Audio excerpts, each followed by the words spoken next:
সামরিক হামলার খবর অস্বীকার করলেন ট্রাম্প। ভেনেজুয়েলায় সামরিক হামলার নির্দেশ দেওয়ার খবর অস্বীকার করেছেন যুক্তরাষ্ট্রের প্রেসিডেন্ট ডোনাল্ড ট্রাম্প।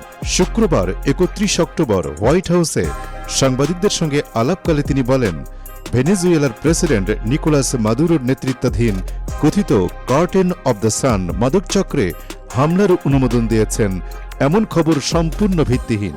ট্রাম্প বলেন, আমরা এমন কোনো নির্দেশ দেইনি, এসব খবর সম্পূর্ণ ভুয়া। তিনি আরও জানান, যুক্তরাষ্ট্র ভবিষ্যতে ভূগর্ভস্থ পারমাণবিক পরীক্ষা পুনরায় শুরু করবে কিনা সে বিষয়ে এখনই কোনো সিদ্ধান্ত হয়নি। তার ভাষায়, আমাদের নিশ্চিত হতে হবে যে সবকিছু এখনও সঠিকভাবে কাজ করছে।